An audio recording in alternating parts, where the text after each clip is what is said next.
Le soleil venait de se lever au-dessus de l'horizon africain, peignant le ciel de la savane de Mara messi d'un rouge cramoisi.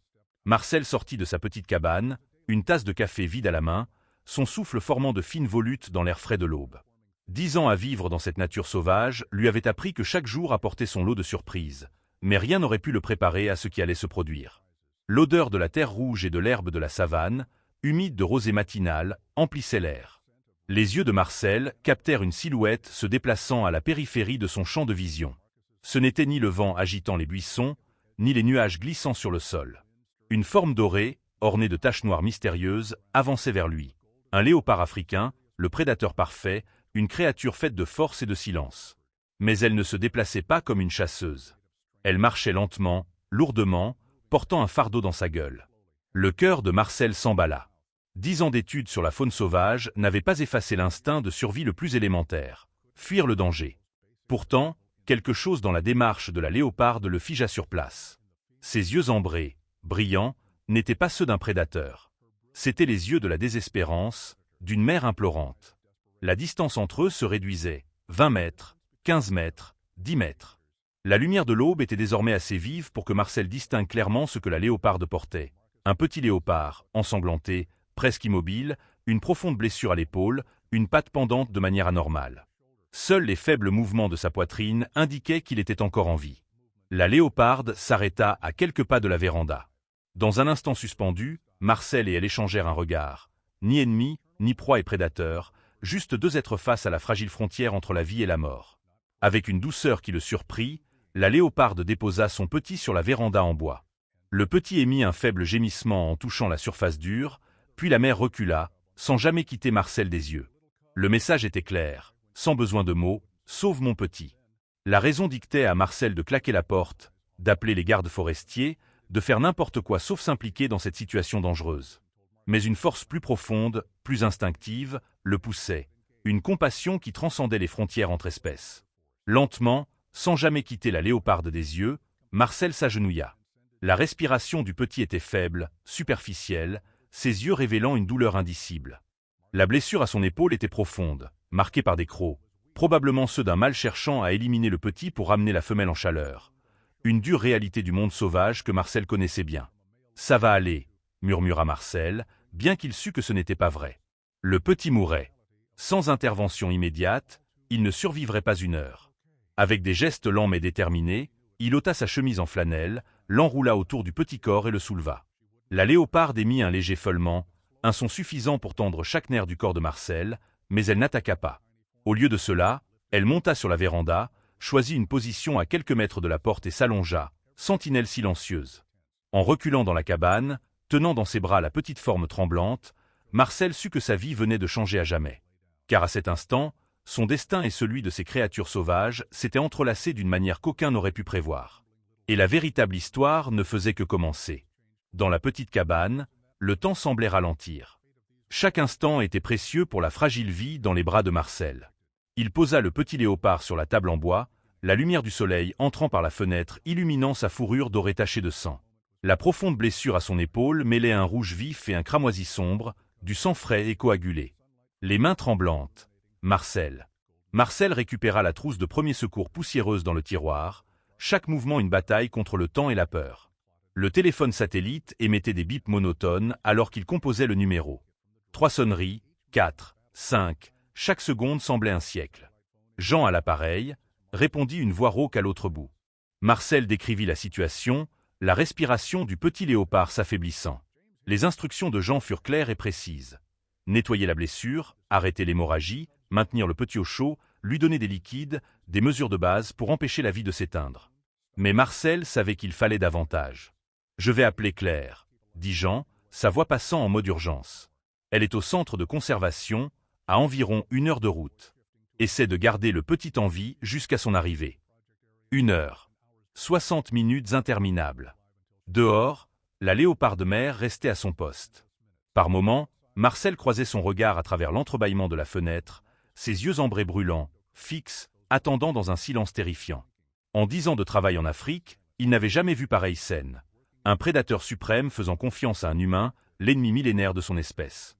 De l'eau mielée chaude goûtait dans la bouche du petit, sa petite langue répondant faiblement, un mouvement fragile mais empreint d'une volonté de survivre.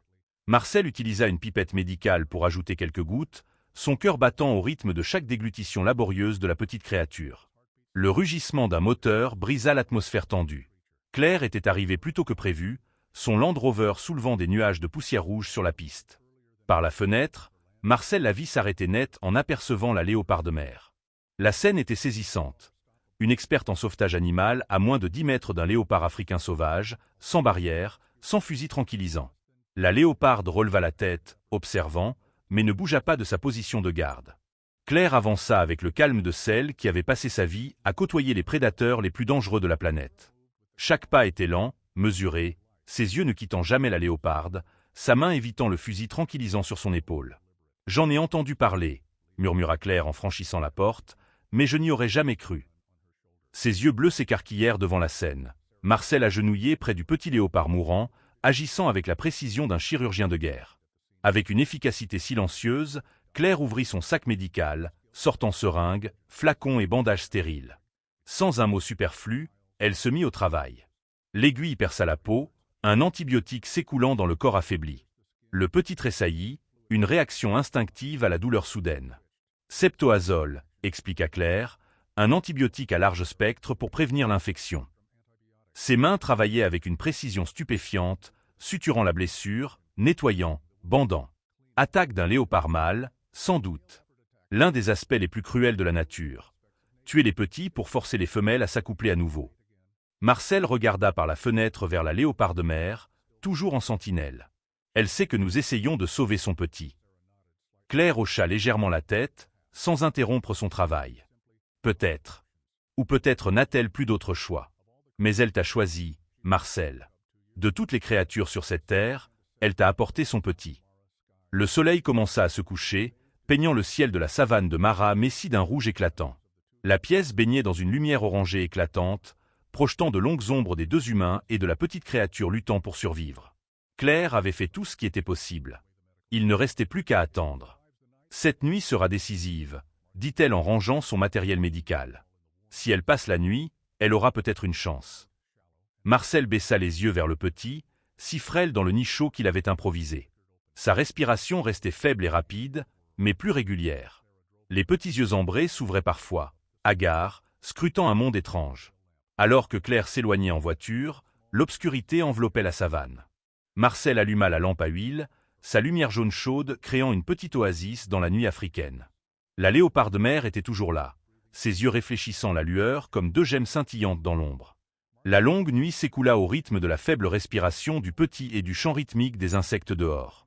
Marcel ne dormit pas, sa main touchant constamment la petite forme pour sentir sa chaleur, s'assurer que ce cœur minuscule battait encore. Chaque heure semblait un siècle. À chaque frémissement du petit, à chaque faible son, Marcel sursautait, craignant que ce ne soit le dernier. Mais lorsque les premiers rayons de l'aube filtrèrent par la fenêtre, le petit était toujours en vie. Pas seulement en vie, mais plus fort. Ses yeux s'ouvraient plus nettement, répondant lorsqu'il caressait doucement sa tête. Une chaleur envahit sa poitrine, non pas un sentiment de victoire, mais une admiration face à la puissante volonté de vivre de cette petite créature. Dehors, la léopard de mer se leva, tendue, alerte, comme si elle sentait le changement. Marcel ouvrit la porte, veillant à ne pas déranger le petit endormi.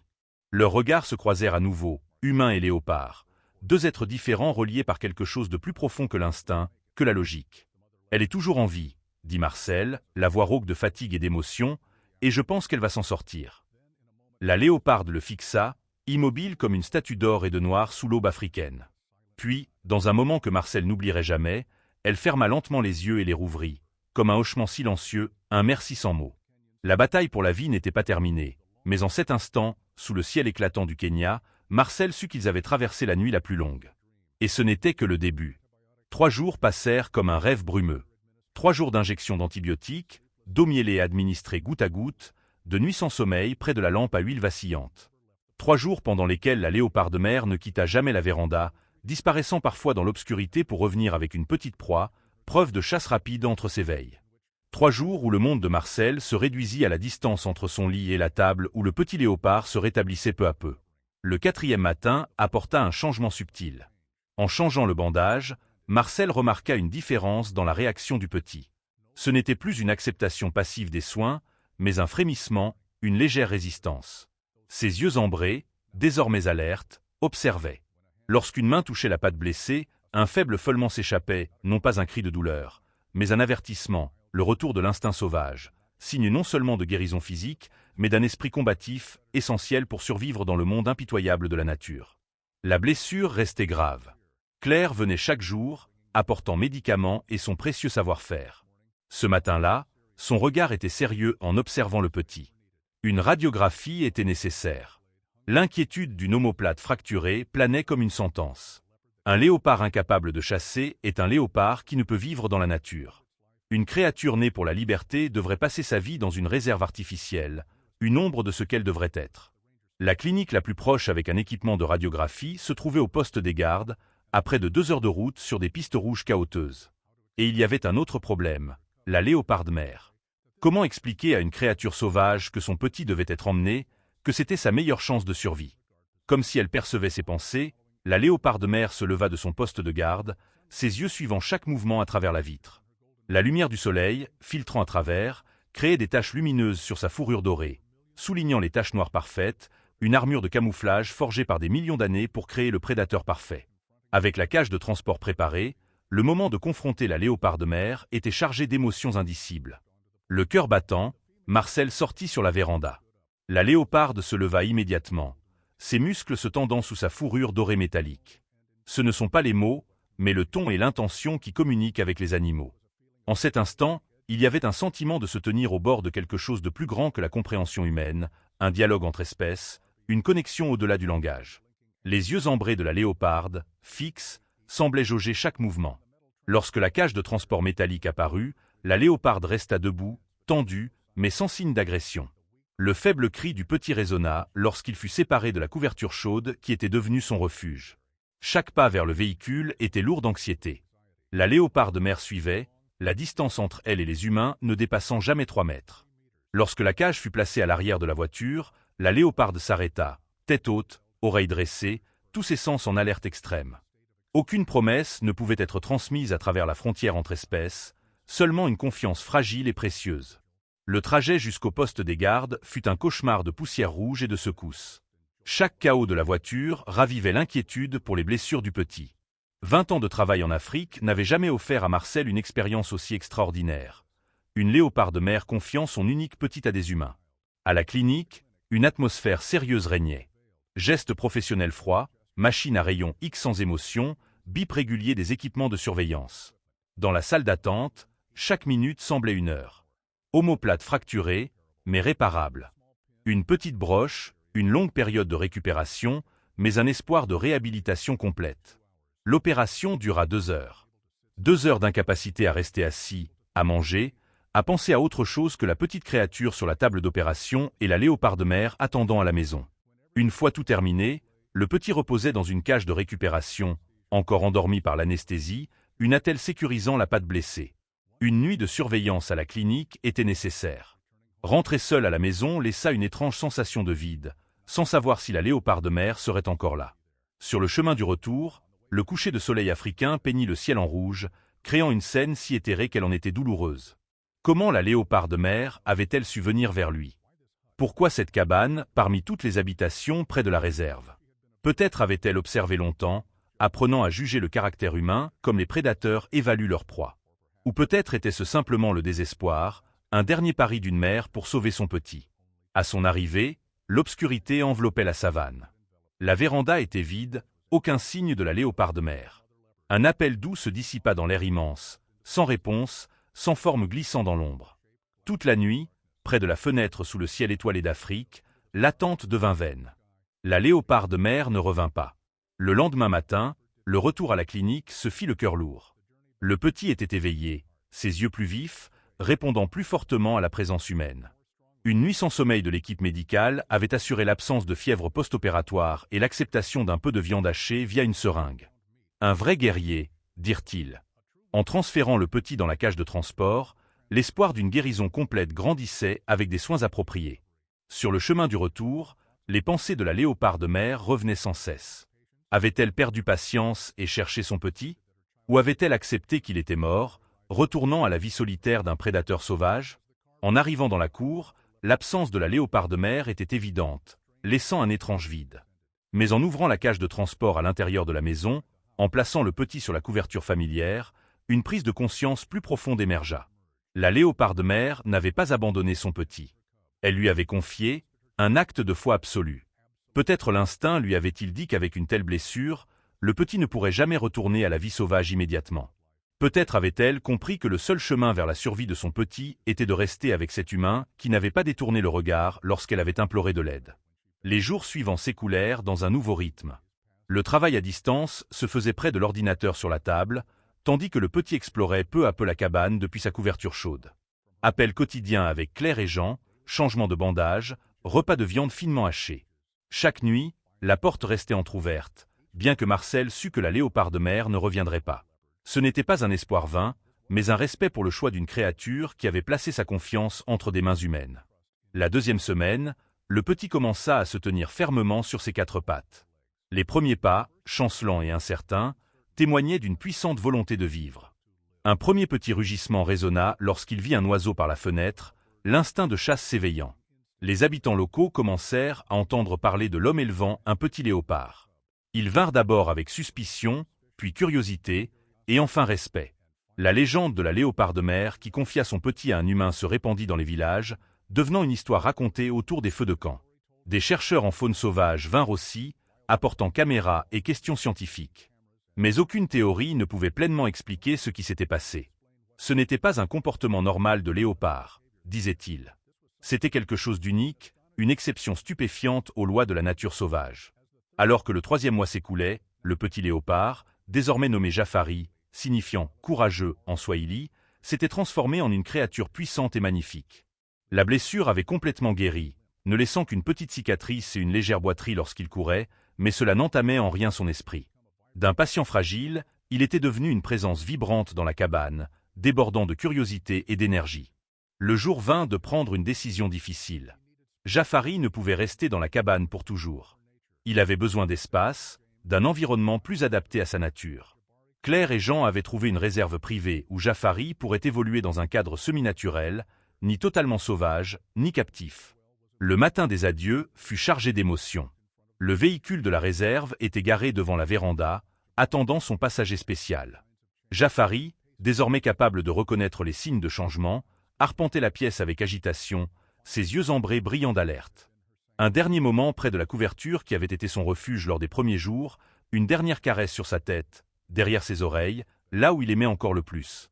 Ce lien ne pouvait s'exprimer par des mots, une connexion forgée dans les instants entre la vie et la mort.